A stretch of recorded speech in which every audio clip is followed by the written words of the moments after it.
Well, it's actually the next day, and there's a couple of reasons why I stopped doing what I was doing. I didn't find the crank bolt, which was right where I left it. It wasn't hard to find. I knew it. I wanted to get some new gloves because I didn't have any, and there was something that bothered me this whole time was those numbers. I did not like the clearances on the crank, and I thought I better stop and actually do some more research rather than just keep saying stuff and doing stuff. And here's what I found. It's actually interesting. I'm not saying the book is wrong, but getting on the forums and talking to people who own Fords and do stuff like this, and I'm not usually a forum guy because half the time I don't believe half of what's being said, but in this particular case they were saying that those numbers are not right out of that book. That the 0015, which is basically what I got on all this. I had a couple of them that were probably closer to 0017 instead of 15. They weren't the 2. None of them actually bent the 0020, but you know there were more than the 15, which according to the book is too much. It's actually too much. So anyway, with that said, they were saying 0015 is actually as tight as you want to get it. That 20 is actually a better number, and don't go to .0030. That is too loose. So with those numbers in mind, and trusting what the Ford guys are saying, because that's the difference between not being a Ford guy and being somebody who, I mean, I'm not against working on any of them, but what I am saying though is that I'm used to certain numbers and I'm used to going off this book. So I'm not saying the book is wrong, and I'm not telling you that 0020 is a good number. All I'm going by is the information that I'm given. So that's when you know what I mean. I was just half panicked because it's like, you know what, I want to stop building it right now before I get too carried away and find out if these numbers are good, these numbers are bad. So according to everything I've read, the .0015, the numbers I've got, the machine shop was right on. That is about the minimum that you want to be, or as close as tolerance, excuse me, that you want to be. So I'm going to run with it. So what I decided to do, since I don't do this often, and matter of fact I'm not sure that I've done it really at all and actually posted it, I'm just going to time lapse putting the rest of the pistons and stuff in. So what you're going to see me do is I'm going to oil all the cylinders at the same time, make sure the crank is clean. I got the bolt in it now so I can at least turn the thing around easier. And I'm going to make sure the journals are clean. I had the motor covered up last night, but it's a garage, and you know, that's kind of the way it works. And yeah, I'm going to oil the pistons 2 at a time and start putting them in. So that's what you're going to see, and when I bring you back after that, we'll be starting to put some other stuff together.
Well, I had to stop.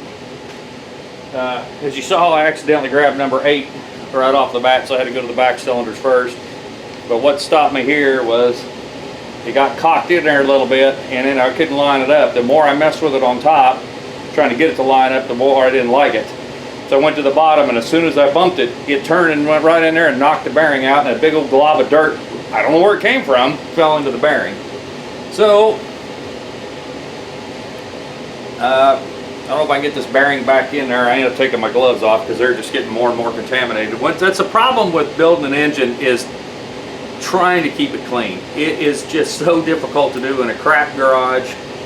And I got construction work out there. There's cement trucks out there. There's right out front, not more than 50 foot.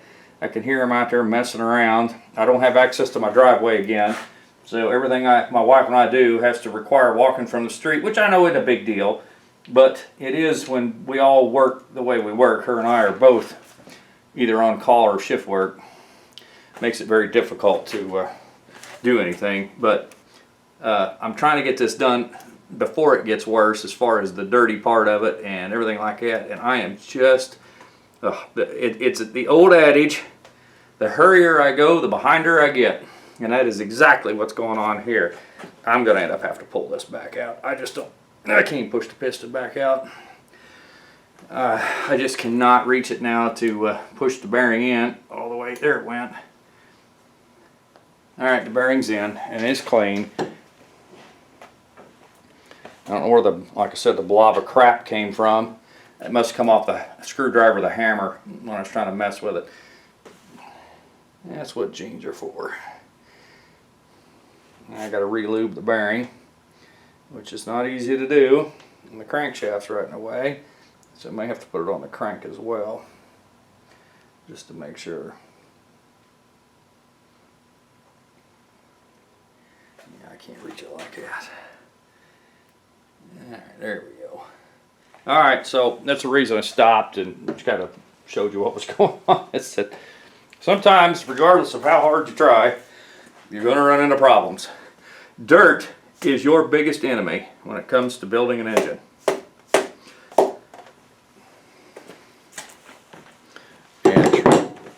And it would be great to have a clean room. It'd be great to have fans blowing and you know, of clean, purified air through filter systems and stuff. Nah, it's just not for me.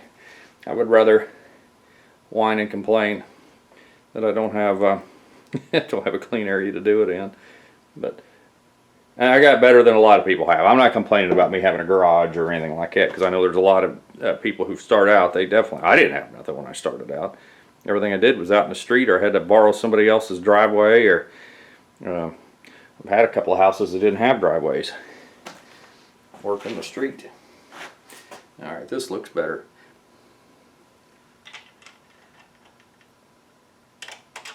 I've only got about 10 minutes left on my camera, so if it just absolutely just dies on me here in a few minutes, I should have charged it last night, but I didn't think I'd use that much of it yesterday. I got one more to put in, and I'm going to go charge it, and actually I may have to bring it out here because I really want to get this done, and I don't have time for it to charge. So one thing about that camera, it's an older camera, it's an old Canon, is that it's not fast at charging. Not at all. Alright, I'm going to put another pair of gloves on because I just don't like to feel that oil on my hands. That motor oil gets in there. My hands, it's a personal problem, but my hands during the winter time, it dries out so bad that I can't wear leather gloves. I actually have to wear these nitrile powder-free gloves. A pair of them first before I can put leather gloves on it if I have to use them at work for whatever reason. I generally do not wear gloves at all, even out at the refinery, which I know is not very smart.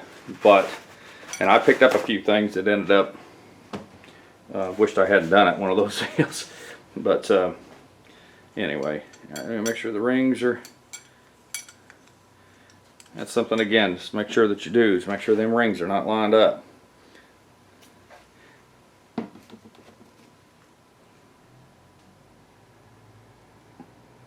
Yeah, I just pulled up out here coming back from buying these gloves and another quart of oil, and there's a truck sitting out there, a cement truck sitting out there, and he was dumping in the end of the hole, which is fine, but he's standing there right at the end of his cab taking a leak right there in my street right in front of the house. Like, really, this is the best we can do? I understand there's not a porta potty on job site and sometimes, but it's like, you know, come on, this is, I live here and I gotta walk out on that street because I don't have any other place to park. Anyway, just whining. It happens. May not ever make video. It might, never know.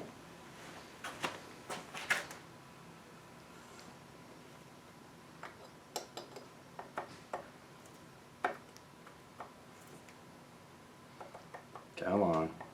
Well, you got to get that piston in there just right. I need to turn this crankshaft too.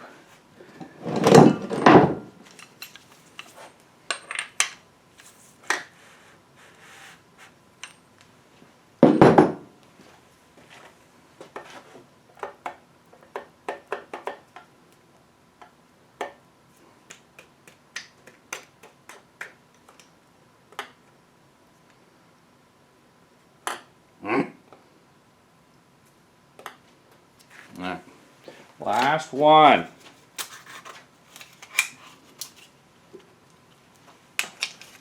These ring compressors work fine. There's other kinds out there.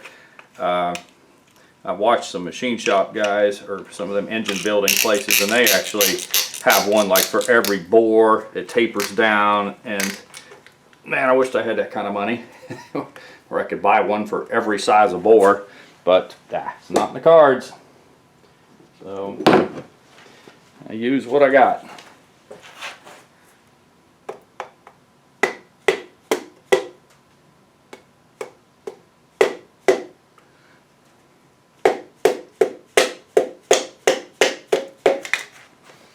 All right.